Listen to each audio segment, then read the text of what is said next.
cap on numbers.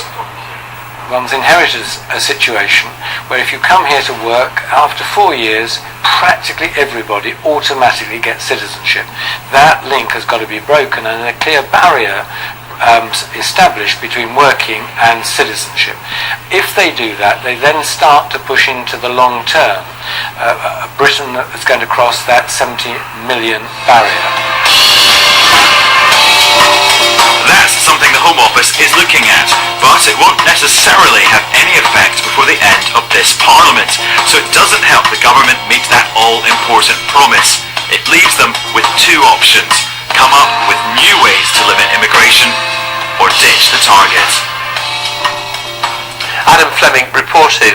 We asked the Home Office for an interview with a minister. No one was available. But they did give us a statement reaffirming their commitment to reduce net migration to the tens of thousands. It also said, and I quote, "We have put a limit in place on the number of non-EU economic migrants coming to the UK to work. We have also reformed the student route and will shortly be announcing changes to the family and settlement routes." Well, joining me now, Conservative MP Mark Reckless, also Labour MP Alan Michael, both of whom sit on the Home Affairs Select Committee, and welcome to you both. Is that target going to be hit? I think we can still hit it. It's going to be more of a challenge than we initially thought, because net migration under Labour was even higher than was previously admitted. But a couple of areas we've really made very significant changes. Under Labour there was this category that they said was so highly skilled they didn't even need a job offer. Do you think it will be hit though, this target? I think there's a good chance it will be. I think we may need more measures than where we are. 50,000 off already at the moment. Well, we're 230,000 in the latest year available, and I absolutely clear it's a challenge to get to tens of thousands, and I think Stuart is right to have concerns, but I believe it still can be hit, but I think we need stronger measures. There's two areas where I think the Home Office has made proposals, but then they are watered down, and various lobbies seem to have succeeded. Alan Michael, do you think they'll hit the target? No, I don't. And I think this was a promise that was made because it sounded very good in advance of an election, without having worked out exactly what the implications were, what the figures were, what the target should be. Were they wrong to aim for it?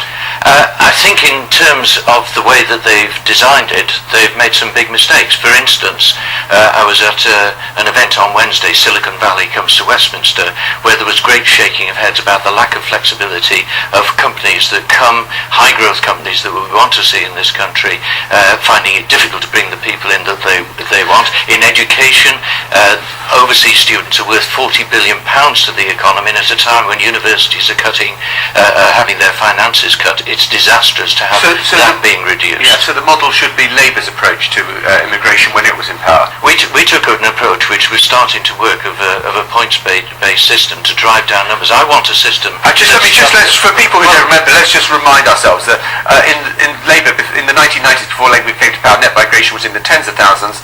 It then rose to 2 million, the total net migration during the Labour period. Yeah. Yes, we've seen a considerable amount of people coming to this country and contributing to the economy.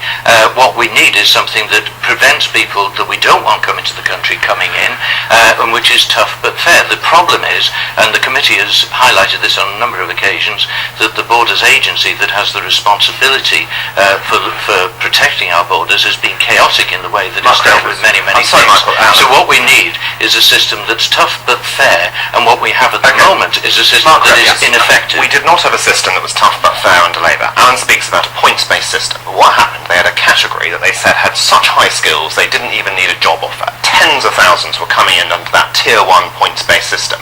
We discovered that the majority of those were either in unskilled jobs or not working at all. We've closed that, and that will reduce immigration compared to what it was. Yes, but in addition, we've taken very serious action to reduce the number of students coming at the sub-degree level, many of whom were coming in primarily at least to work or in the hope of staying on afterwards, rather than necessarily for the education, and there wasn't a big net benefit to the economy, and the trade-off with migration, we couldn't allow that to continue. There are two areas where I think we need to take further action. One is in terms of the intercompany transfers, where I think we very sensibly said £40,000, senior manager, specialist above that, that's fine. But we've allowed this loophole where largely Indian IT companies are allowed to bring in a series of people on temporary contracts with an income just above 24,000.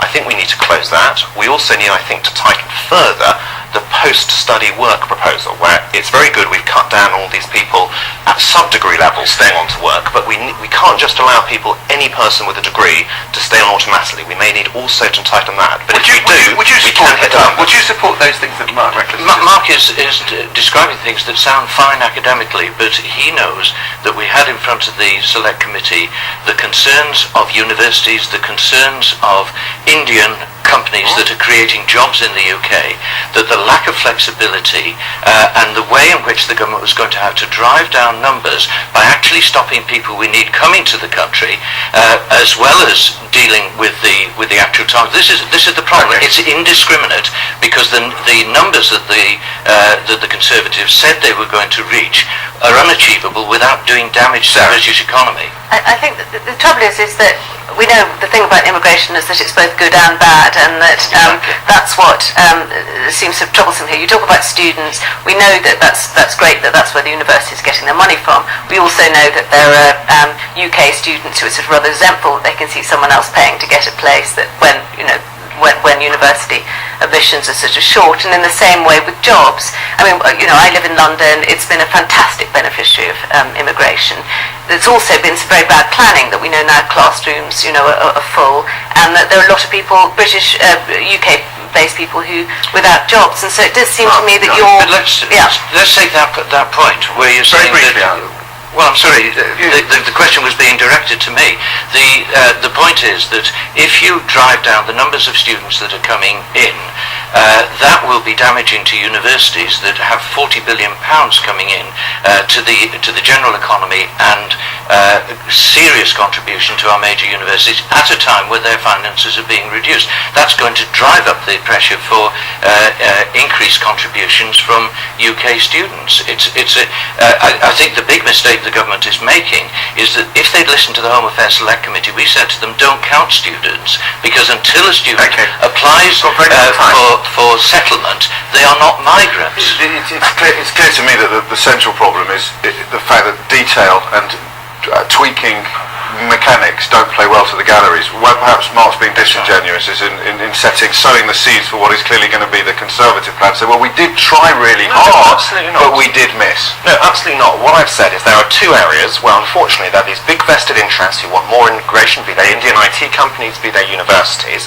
And I think in two specific areas we've gone too far in allowing loopholes, and those, as we said they may be, need to be closed if we are going to hit this number. But I believe we can hit this number, and what Stuart Jackson said is crucial. There's a bond of trust with the British electorate. We made this as a promise.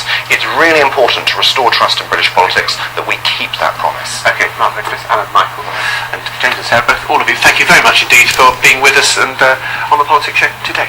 Now then, we'll be back in a few minutes. First, though, the Politics Show where you are.